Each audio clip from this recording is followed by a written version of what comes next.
श्री हनुमते नमः।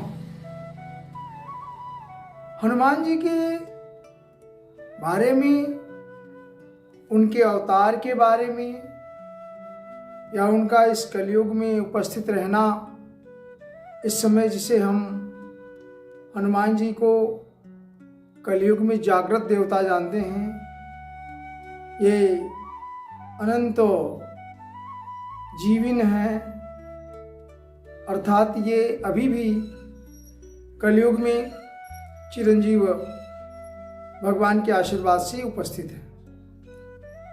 हनुमान जी की कथाओं में, उनके अवतार वर्णन में या शिव महापुराण और श्रीमद् भागवत आदि पुराणों में, अन्य कथाओं में हम लोग अध्ययन करते हैं या चिंतन करते हैं, हनुमान जी की कथाओं का श्रवण करते हैं, श्री रामचंद्र जी की कथाओं का वर्णन करते हैं या सुनते हैं। ऐसे में हनुमान जी को किस रूप में हमने जाना है, सुना है या चिंतन किया है, आइए उस पर हम आज लोग चर्चा करते हैं। और कुछ विशेष बातें हनुमान जी के प्रकरण को लेकर के, उनके अवतारों को लेकर हैं। कुछ इसमें द्वंद हैं, प्रश्न हैं, जिस पर आप स्वयं चिंतन करें और भगवान की वाणी सुनें। कहा जाता है महाशिव पुराण की कथा में कि हनुमान जी जो शिव के 11वें रुद्र अवतार में ग्रहण संसार में उत्पन्न हुए, शिव के अंश हैं या अवतार हैं। अंश कहना पौराणिक कथाओं के दृष्टि से अनुचित है। रुद्र अवतार कहना भगवान शिव के अवतार हैं, 11वें अवतार हैं। शिव पुराण की कथा के अनुसार कहा जाता है कि माता अंजनी के घोर तपस्या के पश्चात यह कि भगवान शिव ही हमारे पुत्र के रूप में हमें प्राप्त हों, शिव की आराधना करते करते तपस्या में उन्हें भगवान शंकर का आशीर्वाद प्राप्त होता है और भगवान शंकर के आशीर्वाद के अनुसार भगवान शिव जी अपने रुद्र अवतार में अंजना के गर्भ से अवतरित हुए। अन्यत्र यह कथा आती है शिव पुराण में या अन्य पुराणों में कि वायु मार्ग से पायस प्राप्त होने के आधार पर माता अंजनी को ये रुद्र के अवतार के रूप में हनुमान जी प्राप्त हुए। अब गोस्वामी तुलसीदास के कथानुसार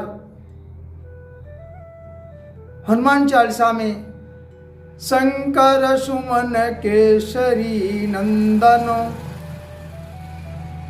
भगवान शंकर के पुष्प रूप केसरी नंदन अंजना के गर्भ से उपस्थित।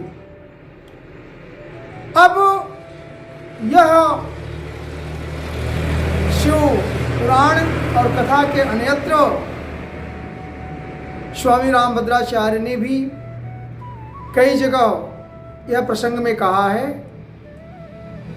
कि रुद्र अवतार भगवान शंकर स्वयं हैं। उन्होंने हनुमान चालीसा में भी यह सुधार करने की चिंता जाहिर की, आग्रह किया और यह कहा शंकर स्वयं केसरी नंदन, भगवान शंकर ही स्वयं हैं। ठीक है, यह तो अपने अपने भाव हैं और वेद की वाणी जिसे हम समझने में असमर्थ हैं। आगे हम लोग उस पर भी चर्चा करेंगे। अब हनुमान जी के बारे में पवनपुत्र, मारुति नंदन, यह सारी चौपाइयां चरितमानस में यह मंगल मूर्ति मारुति नंदन सकल मंगल मूल निकंदन। तो पवन पुत्रो, वायुनंदन, मारुति नंदन, ये सारे जो वर्णन आते हैं इसमें तरह तरह की कथाओं से, तरह तरह की दृष्टि से या लोगों के, विद्वानों की दृष्टि से अब पुष्ट भी होता है। अब हम लोग चर्चा, जो हमारा विशेष प्रकरण आज है कि भगवान श्रीमद् भागवत के अपने विभूति वर्णन में, भगवान की विभूतियों का वर्णन इसका 11वें स्कंद के अध्याय 16 में कई विभूतियों का वर्णन है, जिसमें भगवान ने स्वयं उद्धव के यह प्रश्न करने पर कि भगवान अपनी विभूतियों का वर्णन करें, तो ऐसे प्रश्न का संतोष देते हुए भगवान ने कहा कि ठीक इसी प्रकार का प्रश्न अर्जुन ने महाभारत के युद्ध काल में मुझसे किया था, वह प्रश्न आपने भी किया, इसका वर्णन सुनिए। उसमें 11, 16, 19 इस श्लोक में भगवान ने यह स्वयं कृष्ण ने कहा है, किम पुरुषाणाम हनुमानम, कि भगवान ने कहा स्वयं में किम पुरुषों में मैं हनुमान हूं। किम पुरुषाणाम हनुमानम, तो हनुमान किम पुरुष किसे कह रहे हैं, थोड़ा सा यहां पर ध्यान दें। जो हम लोग शरीर मनुष्य का हो और मुख विशेषकर अन्य जैसे शेर या कपि, बानर आदि क्या हो, इसे किम पुरुष कहते हैं। भगवान ने स्वयं कहा है, यह श्लोक आपको, हमारे भक्तों को और साथियों को या अध्ययनरत छात्रों को, और यही नहीं विशेष विद्वानों को, यह एक प्रश्न हमारे तरफ से भी है या इस पर चर्चा की आवश्यकता है कि ये सारे द्वंद्व जो धर्म में हमारे पास हैं, इसको हम किस तरह से देखते हैं, हमारा क्या नज़रिया है। वैसे सब जगह भगवान की उपस्थिति ऑमनीप्रेजेंस गॉड है, लेकिन इसमें विशेष विशेष जगहों पर दुविधा पैदा करना, विद्वानों के द्वारा तर्क रखना, तर्क तो अच्छी बात है, तर्क के उच्चारण में अंशतः देखेंगे तो वो बात हम अभी आपसे कुछ देर बात करते हैं, लेकिन यह विद्वानों को जानने की और उनसे तर्क वितर्क या मेरे ज्ञान में भी कुछ कमी, तो ऐसी आवश्यकता जान पड़ी कि यह बात आपके पास भी पहुँचे, हमारे पास भी पहुँचे और हम लोग इस पर एक अच्छे दृष्टि से इस वेद शास्त्र को देखें। ऐसा नहीं कि कोई भी श्लोक, कोई भी पुराण में लिखी गई बातें या वेद कहीं भी दुविधापूर्ण है, ऐसा नहीं है, बल्कि यह है कि वेदो अयम परोक्षवादो, भगवान के श्वास से निकला हुआ यह वेद, ये परोक्षवादात्मक है, अर्थात इसका अर्थ जो निकलता है, कभी वह बात हमारे समझ में नहीं आती और कभी जो हम समझते हैं वह उसका अर्थ नहीं होता। इसलिए स्कंद 10 में यह वाणी कही गई सुखदेव जी के द्वारा, परोक्षवादो वेदो अयम, वेदो अयम परोक्षवाद, अर्थात ये सारे वेद जो भगवान की श्वास से निकला हुआ है, परब्रह्म की श्वास से निकला हुआ है, वह परोक्षवादात्मक है। अच्छा, व्यास जी ने पुराणों की रचना करी, और व्यास स्वयं कौन है? श्री भगवान, उनके अवतार है। तो कहने का मतलब कि जो भी पुराण में बातें लिखी गई हैं, यत्र तत्र विशेष, अन्यत्र किसी किसी प्रकरण में, अन्य प्रसंगों में, तो ये गलत तो हो नहीं सकती, क्योंकि स्वयं वेद भगवान की श्वास है और स्वयं भगवान इसके रचनाकार हैं या इसके लिखने वाले हैं, जैसा कि व्यास जी ने पुराणों को संग्रहित किया। अर्थात इस पे दुविधा नहीं हो सकती, इस पे प्रश्न नहीं हो सकता, बल्कि हमारी दृष्टि वहां तक पहुंचती नहीं है, इसलिए शायद हम लोग इस द्वंद्व में फंसे रहते हैं। और द्वंद्व अच्छा है, क्योंकि सारे द्वंद्व जाकर एक जगह समाप्त होते हैं, वो परब्रह्म, और इसीलिए इसका अध्ययन आवश्यक है। और द्वंद्व से ही हम अध्ययन करते हैं और अध्ययन से हमें भक्ति प्राप्ति होती है। तो इस तरह से यह तो हुआ प्रश्नों कि रुद्र अवतार या स्वयं भगवान विष्णु के अवतार या स्वयं भगवान कृष्ण हनुमान जी हैं। अब बात एक और उठती है कि भगवान स्वयं की रक्षा करने के लिए क्या यह जो रूप धारण पंचमुखी हनुमान का किया, किसने किया? यह प्रसंग यह उठता है कि जो पंचमुखी हनुमान का प्रश्न है, हनुमान जी का एक रूप एक अवतार में पंचमुखी हनुमान का वर्णन आता है। पंचमुखी हनुमान जी के पांचों मुख में किसका किसका मुख है, जरा इस पर हम लोग चिंतन और अध्ययन करते हैं, चर्चा करते हैं, चिंतन करते हैं।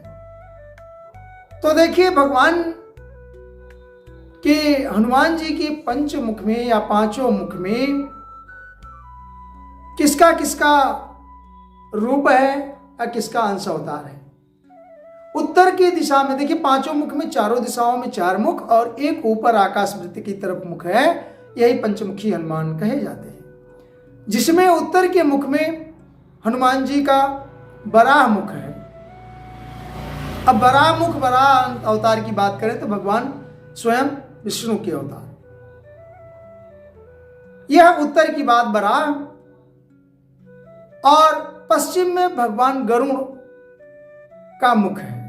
भगवान गरुण कौन है? ये ज्यादा चर्चा अन्यत्र भी हो सकती है, पर यह तो बात सर्वविदित है कि भगवान विष्णु के जो वाहन है वो गरुण देव जी। पश्चिम में गरुण मुख है, दक्षिण में नरसिंह भगवान का मुख है, नरसिंह मुख है, नरसिंह अवतार का मुख है, और पूर्व में स्वयं हनुमान जी का मुख है, जिसे हम रुद्र अवतार कह रहे हैं। या भगवान ने 11, 16, 19 में कहा कि मैं स्वयं हनुमान हूं, किम पुरुषाणाम हनुमान।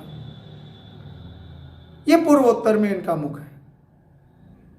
और ऊपर में आकाश वृत्ति को देखते हुए हयग्रीव अवतार, अश्व का अवतार जो भगवान का हुआ है, वह मुख है, हयग्रीव मुख, अश्वमुख। तो अगर यह समग्र रूप से देखा जाए तो भगवान के अवतारों में चार मुख और स्वयं रुद्र अवतार सम्मिलित रूप से पंचमुखी हनुमान कहे जाते हैं। इन पंचमुखी हनुमान में इनकी आवश्यकता क्यों पड़ी, कब इनका प्रादुर्भाव हुआ? तो यह कथा आती है कि रावण के भाई अहिरावण ने जब श्री भगवान राम जी को और लक्ष्मण जी को पाताल लोक को ले गया है, उनको बांधकर उनकी हत्या करने का उपाय बनाया है, सोचा है। ऐसे समय में वहाँ पर पातालपुरी में हनुमान जी उसकी कुलदेवी के रूप में छिप के प्रकट होते हैं। और यह कथा में आती है बात कि रावण को यह आशीर्वाद था कि पांचों दिशाओं से उसके पांचों दीपक जला करते थे, हर दिशाओं में एक दीपक जला करता था, जिसके जलते रहने पर, उसकी निरंतरता बनी रहने पर उसकी मृत्यु नहीं हो सकती। इसमें से कोई एक भी जलता रहेगा तो अहिरावण की मृत्यु होनी संभव नहीं है, उसकी मृत्यु नहीं हुआ जीव होता है। पाताल का और स्वयं स्वामी है और बाकी आकाश और चारों दिशाओं में उसके दीपक रक्षा करते हैं। तो ऐसा कोई वीर हो जो कि पांचों दीपक को एक साथ बुझा दे, ध्यान रखिएगा, एक साथ बुझा दे तो शायद उसकी मृत्यु होती है। ऐसे समय में भगवान ने, हनुमान जी ने पंचमुखी रूप धारण किया और पांचों दिशाओं में अपनी मुख से, अपनी मुख की वायु से वह पुत्र होने के नाते पांचों दीपकों को एक साथ बुझाया और अहिरावण का संहार किया। इसीलिए यह बात कही जाती है, आई यही है कि आप अपने घरों में वास्तु रूप से अगर देखा जाए तो वास्तु के देवता, जब हम उनको प्रसन्न करने के लिए, भगवान की आराधना के लिए हनुमान जी को वास्तु देश की दृष्टि से दक्षिण पश्चिम के कोने में अर्थात नैऋत्य कोण में स्थापित करते हैं। तो वास्तु दोष नहीं आता, हमारे घर में नकारात्मक ऊर्जाओं का प्रवेश नहीं होता। इसीलिए वास्तु शास्त्र के अनुसार भी हमें पंचमुखी हनुमान का अपने घर में या नैऋत्य कोण में स्थान या फोटो लगानी चाहिए। नैऋत्य कोण में कहते हैं जो नैऋत्य कोण के स्वामी हैं और राहु हैं, उनकी भी दमन के लिए, उनके ऊपर भी कंट्रोल करने के लिए या उनको भी खुश रखने के लिए हनुमान जी की पूजा करनी चाहिए। इस तरह से हम लोग हनुमान जी की प्रादुर्भाव कथा और स्वयं यह जानने की इच्छा चेष्टा करें कि हनुमान जी कौन हैं, क्या हैं, और इनके दर्शन मात्र से कलयुग में जीवित चिरंजीव में हमारे जो हनुमान जी हैं उनकी उपासना करने से हमें सुख समृद्धि और शांति प्राप्त होती है। जय श्री कृष्ण।